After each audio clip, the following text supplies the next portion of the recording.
Na ką, treneri, visiems patambėte gerokai nervus ar ne, bet svarbiausia laiminga pabaiga. Tai tiesiog jūsų kokios mintys po rungtynių? Nežinau, džiugu, kad vyrai pagaliau nugalėjo tą Peniksą, trečias kartas, kaip sako, nemeluoja. Bet iš tikrųjų mes jautėmės, kad esam stipresni ir reguliariam sezone jautėsi, kad galim, bet mes leidom su 12 žaidėjų, tai to pergalės per daug irgi nebūtina mums buvo. O šiandien pagrindiniai žaidėjai palaušė daugiau ir išskyrus va baudas, būtum pataikę normaliai, būtų rezultatas irgi. Sakykit, labai permaininkos rungtynės ir didžiąją dalį PXNX kaip ir pirmavo, ar ne, tačiau vis surasdavot jėgų ir atsitiesdavot. Sakykit, tiesiog pakomentuokit tą paskutinės gal 2 minučių tą atkarpą. Lygus rezultatas ir kas dėjosi, kokie sprendimai lėmė, kaip manot, pergalę?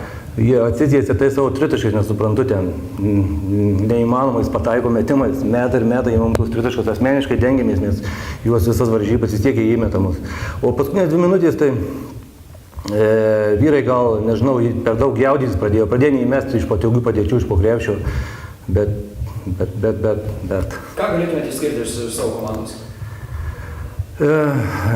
Jaunių Davniuką, kuris mes, kadangi mažų penketų žaidėm, jisai turėjo dengti aukščiausią žmogų, labai gerai gynyboje dirbo ir apsidengė. Iš tikrųjų, jūsų centras atkovojo kamuolių, bet ne tiek, kiek reikia, kad pergalė užtektų jiem. Kalbant apie PXNX komandą, ar ne iš tikrųjų galinga komanda, neslėpė ambicijų ir papulti ir į finalą, sakykit, jūsų tokia nuomonė apie PXNX komandą, apskritai kokį vaizdą paliko? Tikrai komanda jinai yra susižaidus, tiesiog jinai gal turbūt ne pirmus metus žaidžia, šią pernai čempionato nemačiau nieko, bet kiek girdėjęs, kad ne pirmus metus jie susižaidė, deriniai pas juos viskas įvyksta tvarkingai ir jie tą tritaškį išleidžia laisvą žmogų ir įmeta. Ir po krepšiu turi tą centrą, kurį mes neturim tokio. Turime ir centrų, bet pas mus jie vyresni jau ir nesugeba gynybo iš tikrųjų apsiginti prieš juos. Tada mes žaidžiam mažai ir... Treneris, sakykit, džiaugtis kaip ir nėra labai daug laiko, ar ne, iš tikrųjų rytoj laukia dvikova, pagrindinė ir paskutinė šiame sezone finalas, didysis finalas, kuriame susitiksite su žaidimo sportų mokyklos jaunystės komanda, ar ne? Paskutinį kartą kaip ir įveikė tą ekipą, tai sakykit, kokios baigties tikitės? Ne, tai tikimės, aišku, nugalėti juos, bet kad įveikėm paskutinį kartą, tai jiem per daug nieko kai nereiškia, tai taip ir žinot, kaip žaidžia žaidėjai atsipalaidavę ir būna taip, kad... O dabar tai tikrai mes stengsimės. Kaip manot, kas, neklausiu kas laimės, bet kas lems rungtynių nugalėtojų, ar kokie veiksniai, kokie? Aš manau gynyba, vėl gynyba ir dar kartą gynyba. Turėtum užsidengti. Vis tik, kad manot, kas laimės? Liudinavas Vytis.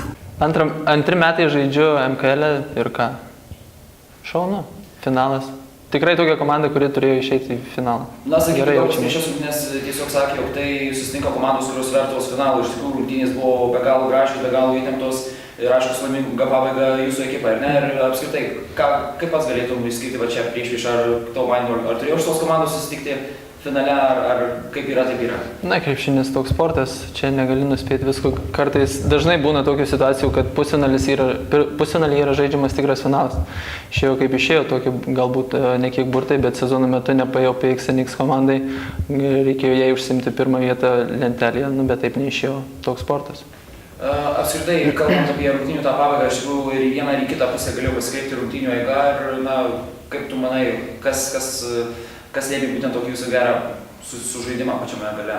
Na, abi komandos nepataikė tokių metimų, kurie atrodo galėjo nulemti tą rungtynių baigtį, bet atkovoti kamuoliai iš tikrųjų. Visas varžybas jie mus mušė po krepšiu, o mes reikimo momentu atsikovojom tuos kamuolius ir taip, sakykime, išplėšėm tą pergalę. Kad ir baudos nekrito, bet nepraradom tų kamuolių tokių kvailose vietose, galbūt tą vieną, kur jaunius parkrito, bet iš tikrųjų tą kamuolį dabojom. Išsisaugojom, jie nepataikė tų kelių metimų ir viskas pavyko mūsų naudai. Na, sakykit, kaip ir minėjau treneriui, džiaugtis laiko per daug kaip ir nėra, ar ne, rytoj lemiamos rungtynės dėl čempionų titulų, ar ne, ir sakykit, žaidimų sporto jaunystės komandų jūsų varžovas, kaip vertinat, kas laimės būtent, ne kas laimės, bet kokie elementai lems rungtynių nugalėtoją, kaip manai? Manyčiau, jie turi iš tikrųjų nemažai ginklų, gali pataikyti, gali prasiveržti, turi vieną akivaizdų lyderį, kurį mums reikės uždaryti, manau, jo uždarimas ir kitų žaidėjų kaip atkirtimas nuo krepšio yra kas pataiko. Jeigu susitvarkysim su tais pagrindiniais keliais žaidėjais, manau, nebus problemų. Paskutinės rungtynės prieš juos būtent laimėjote, ar ne? Tai sakykit, na, tas kaip ir teikia šiek tiek optimizmo finale. Taip, bet nereiktų užmigti ant laurų ir galvoti, jog jau yra viskas padaryta, nes prieš tai laimėjom, jie taip pat susikaupė, užsivedė nuo šiandienos, manau, šiek tiek daugiau poilsio galbūt turės. Jaunesni yra galbūt šauklesni kai kurie, tai jie tikrai lips per galvas, darys viską, kad laimėtum, bet mes tikrai nepasiduosim. Tik vienas žingsnelis liko, rytoj atiduodam viską ir su auksu išeinam. Jaučiuosi ne kiek pralaimėjęs, bet iš tikrųjų kiek netidavėm visi jėgų, kiek turėjom atiduoti. Pritrūko, iš tikrųjų, galėjom nuo pat pradžių žaisti, o pradėjom žaisti tik tai pabaigoje. Tai va tas manyčiau lėmė čia tą visą atsipalaidavimą tokį pabaigoje ir nesugrįžimą į žaidimą. Na, iš tikrųjų tokia rungtynės iš tikrųjų labai užtikrinti pradėjo, ar ne, sakykit, kodėl įsiderinus geriau? Pataikėm visus metimus, todėl atrodė užtikrintai, bet visai nesigynėm, nes pirmas kėlinys 27, tai nežinau, puolimas buvo viskas gerai, bet gynybos visai nebuvo. Na ir kalbant vėl apie tą rungtynių pabaigą, ar ne, ir tie priimami sprendimai puolime, ar gali pakomentuoti kažkaip? Apie tą tritaškį turbūt klausėte, ne? Iš tikrųjų, tas tritaškis, jeigu būtų įkritęs, tai mes būtumėm sakę, kad super viskas ir ploja, ir gali, ir mes būtumėm ploja, nepataikė. Geras metimas, iš tikrųjų buvo išmestas jo metimas, jis mėgsta tokius pataiko metimus ir galėjau tikrai pataikyti. Neįkritau, nu ką padarysi. Na, sportas. Fantastiškas iš tikrųjų, be negeriausias visoje lygoje sirgalių palaikymas, ar ne, tai kokia įtaka daro rungtynių eigai? Super, iš tikrųjų smagu žaisti tokio atmosferų ir manau visiems būtų smagu kiekvienai komandai. Na ir rytoj ir vakar rungtynės dėl trečiosios vietos kita Liutenau komanda. Kokios prognozijos, kaip nusiteikę ateisite tas rungtynės? Nebūsim, manau, nusiteikę per daug, nes iš tikrųjų norėjom finale žaisti. Turim trečią vietą, turim antrą, norėjausi ir pirmos, bet ką padarysi, nepasisekė. O į rytojos rungtynės, manau, Liutenauas ateis irgi labiau nusiteikęs negu mes. Nežinau, kažkas turi pasikeisti, kad nusiteiktumėm, sunku bus motyvuotis.